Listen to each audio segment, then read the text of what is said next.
Hey everybody, it's Carm Capriato. It's aftermarketweekly.com. We're live. It's a Tuesday at 12 noon, and my friend Tom Ham isn't here with me. Oh my God, this is my first solo run with aftermarketweekly.com. And I just hope I live up to Tom's expectations. I really do. So glad to have you here. It's the fastest 25 minutes for automotive aftermarket fun and excitement. It's a whole bunch of really neat things that we seem to talk about each week. And don't forget, at about 17 or 18 minutes after the hour, we're going to have a shop tour. And we're going to Marathon Automotive in Traverse City, Michigan. And we're going to have a tour with owner Ross Schofield. So we're really, really excited about that. Hey, I want to make a really quick mention to everyone about the importance of what's going on with the Apex Awards. If you want to consider your shop as the shop of the year, or you want to have the honor a technician of the year or service advisor of the year, we'd sure love. I know Apex would love to consider your application. Go to aapexshow.com/service awards. The deadline is July 31st. Hey, now don't forget, if you would love to have a tour of your shop, please contact me, Carm at Remarkable Results .biz. Well, that's the podcast number, or Carm at aftermarketweekly.com. I'm so confused. I've got so many darn emails going through the top of my head. Um, so what else can I say? Yeah, Tom's under the weather today, so really, really miss Tom from Automotive Management Network. And of course, I reside in your ear as the premier podcast host at Remarkable Results .biz, Remarkable Results Radio podcast. Hope I can live up to Tom's uh, the pressure that Tom put on me to get the show done solo. So thanks for being here. Appreciate it. I'll keep an eye on some of the Facebook comments. Please share this with your friends. We're in our 11th week of this. We so much love to do this, and we're having so much fun and awful lot of great recognition for it. So let's do some trends right now. Let's talk about a trending topic. The top 10 automotive industry trends and innovations 2020 and beyond. This data comes to us from Start US Insights. And number one, and I'm sure you're not going to be surprised by it, is autonomous vehicles. You know, we have so known throughout our entire, last 2 or 3 or 4 or 5 years, the impact that autonomous vehicles are going to have. I do believe it's going to be a little further out than we expect, but the things that we're learning and the technology that we're using to build autonomous vehicles is, and I think in our lifetime, we're going to see this stuff. I know we may not see this for another, and again, it depends on who you talk to, that it'll be as soon as 5 years from now, or 10 or 12, where we're going to have these cars driving by themselves. Connectivity, let's talk about that for a moment. Nowadays, vehicles come with a tamper-proof digital identity, and that differentiates them from other vehicles in their own network. This enables easy tracking of vehicular data and from other vehicles in their network, and they they have a chance to collect, you know, information about insurance, driver safety, predictive maintenance. Love this whole predictive maintenance thing because the data is there to know it. And also, can you imagine, based on the connectivity, and we know that's important, and it's actually going on today for fleet maintenance, to share all kinds of great data. Electrification is the next one. For greater adoption, EVs need to address issues as high price for battery, inadequate charging infrastructure, fleet electrification, as well as renewable energy-based charging grids. Now, I'm going to talk about batteries here in just a few moments, so don't go away because you've got to hear this battery segment that I have for you.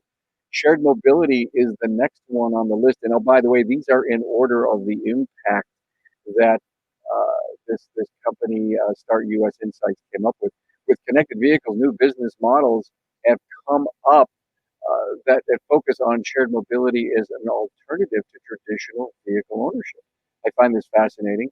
This enables mobility as a service, MaaS, and discourages unused vehicles that are out there. So we talked about that it's possible that one day I'm going to put my car up on the block for rental. Why not? Why not? Why is it sitting in my garage for 70% of its use if I'm not a big commuter? AI, artificial intelligence. I have to tell you something. I'm so impressed with AI. I think AI is one of the cutting edge things I really want to pay a lot of attention to. Machine learning, deep learning, computer vision, these robotic automations within the automotive industry. Self-driving cars. AI is going to have a big impact on that. We got people on the show that talked about what they actually saw in certain labs and the experiments that they've done on how AI is such a great impact. Um, it's AI also finds applications in automotive manufacturing where it accelerates the rate of production and helps reduce cost. And the scary part, if you're into science fiction movies, man, do they have fun talking about AI there, huh? Human machine interface as self driving cars and connected cars transform the automotive landscape. It will fundamentally change how drivers interact with vehicles. A human machine interfaces, they're going to call that HMI, another acronym we need to know. It uses voice based or haptic feedback to operate vehicles. Hell, you can talk into a remote today and get your favorite TV channel. Why not talk to your car and have it do what you want it to do? And it expands the scope of how and what aspects of a car that users can control, and consequently, such interfaces make the driving experience safer and even possibly more enjoyable. Now, the next one is the Internet of Things, IoT, in the automotive industry. IoT enables secure communication between vehicles as well as vehicles and infrastructure components. The technology improves road safety, solves traffic congestion, reduces pollution and energy expenditure with better fleet maintenance. Startups and emerging companies develop advanced sensing technology to gather more data about the vehicle as well as to understand its surroundings. I find IoT fascinating. The fact that the vehicle is going to communicate with other vehicles, stop signs, road signs, bus stops, people, even people, as the person is walking along a highway with their smartphone on. And of course, I think the final two that I had on the list was blockchain and 3D printing. Blockchain, I think, is going to be an interesting part of the connectivity piece. And 3D printing, I'm really amazed about 3D printing. I don't know about you, but who one day is going to have that 3D printer in their shop and you need a plastic part, a metal part, some kind of part that will allow you to print and just fix the vehicle. So that's really, really interesting. So thank you for listening to my trends thing and my trends piece today here on aftermarketweekly.com. Hey, we'll need to keep our eye now on something else that I think is important. So let's do the survey. The survey data comes from aftermarketweekly.com, Tom's great website with 14,000 members. And you go to the homepage and there's all the surveys. And I pulled one today that I want to really talk about. And I think this is a this is a survey I'm not surprised about, but I think it needs to be discussed, and maybe not in the proper time that we have to do it today. If you're a technician, here's the survey. If you're a technician and you quit a technician job, what were the main reasons that you quit? And selecting three reasons. Everyone had a chance to select three reasons. Look down this list. If you're watching us in Facebook and on our site on YouTube, and you have access to make comments, I would love. Hey, Bill. Good day, everyone. From Bill, I would love to hear from you if you agree or disagree with any of these. The number one answer that came out of the survey was that the pay was too low. We talked about this on the show before. Countless. Listen, I got 800 episodes in. We've had this discussion. We've got a couple of great episodes on how we pay our technicians $100,000, a package a year. And there's a lot of guys out there and ladies doing it, and a lot earning. It doesn't come from here's the paycheck, here's the cash, without any kind of productivity issues and performance training incentives, but it's all there. But one of the reasons that people are leaving shops is the pay is too low. the next one was the employer dishonesty. That just goes back to the whole ethics and reputation that we have in our industry, employer dishonesty. Yes, you should leave if you can't have an honest and open relationship where you work. Unfair pay system goes, I think that connects with the pay too low, and that is something I don't think anyone can immediately create an unfair pay system without having a coach and a peer group and discussing things and actually sitting down with your own people. Labor times are too low was the next one that came in at like 27% of the answers. Employer or other employees are hard to work with. That's a cultural piece. We talk so much about culture on the podcast.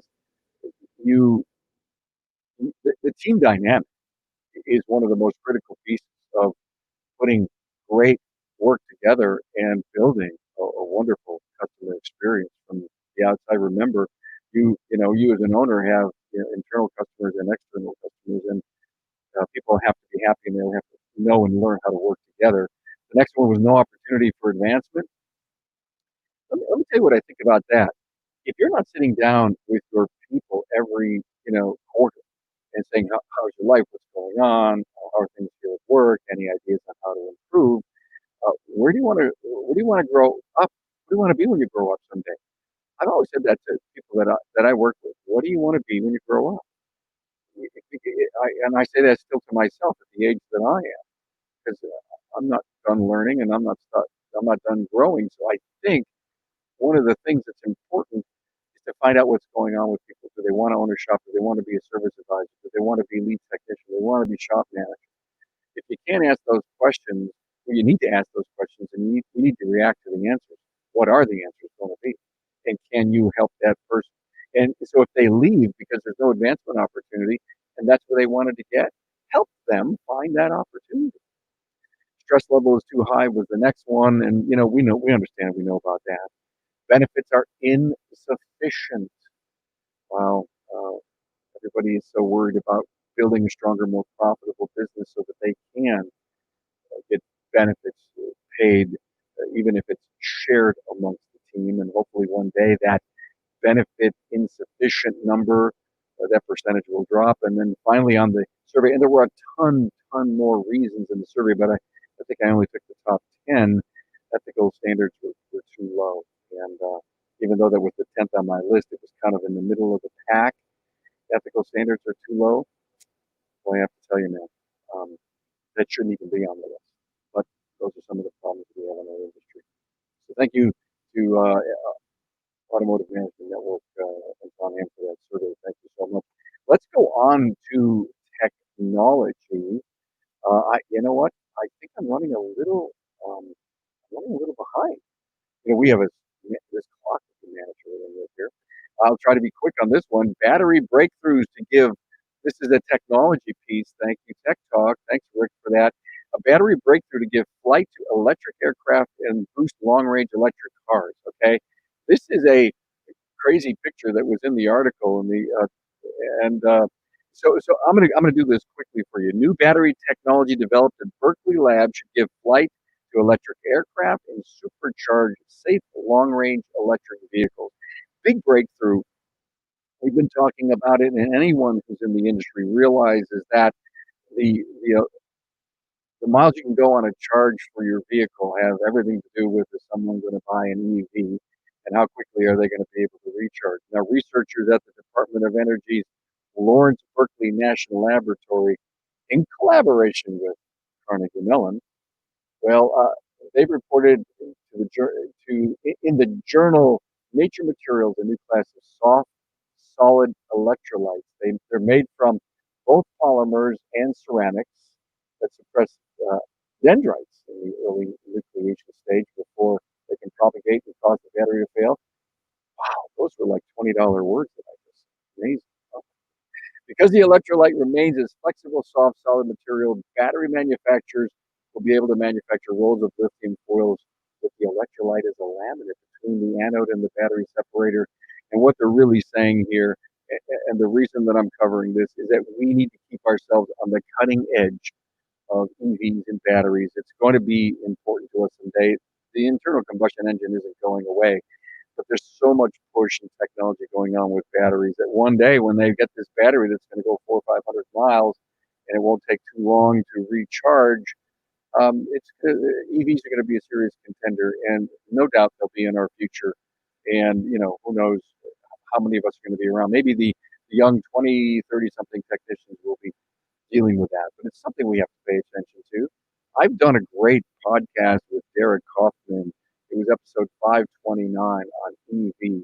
If you've not listened to episode 529, you owe yourself to do that. So now let me see. Let's run into money. I may have caught myself up a little bit. Money, our money thing. A new Prime America study, get this, finds that 86% of middle income households have been financially impacted bad by the coronavirus pandemic. Uh, there's something I think we all should worry about. As an industry, we were essential. And boy, what a break. We had a place to go to work. Yeah, we had to lay some people off. Yeah, it wasn't 100% perfect. The people that I talk to each and every day inside the industry are faring well. A lot of people aren't. A lot of, the healthcare workers are working, yet they're putting their lives on the front lines. But there's many, many, many, many people, because of the resurgence in COVID, they're not working. They're about to lose their businesses, and I'm very concerned. Um, so here's a really cool stat about the fact of the financial pressure that's going on with our citizens. Of the 86% of middle income households that said they have been financially impacted by the pandemic in at least some way, a majority, 54%, are reassessing how they approach managing their money. Younger respondents and those who feel less secure in their jobs are the most likely to say that they are now thinking differently about their money management. Majority are concerned about having enough money for basic necessities by 2021. So I'm extremely concerned about that. And I got a feeling, everyone, and I'm going to put this entire thing on hold, is that um, our shop tour is not here and ready, and I'm going to have to hang on one second, everyone. I am going to. Sorry for this sloppiness right here, everyone. But I think the link that we have for Ross is the link we have for Ross that we tested this morning is the link he's trying to come in on for the shop tour. So I just emailed Ross the right link for today, and so Carm, I think your mic isn't working properly. You're coming through less than clear. Okay. I just saw that. So if that's the case, um, interesting, Bill. I'm sorry, but it looks like everything's working right at my end. Okay. So interesting couple of problems here that we may have. Okay.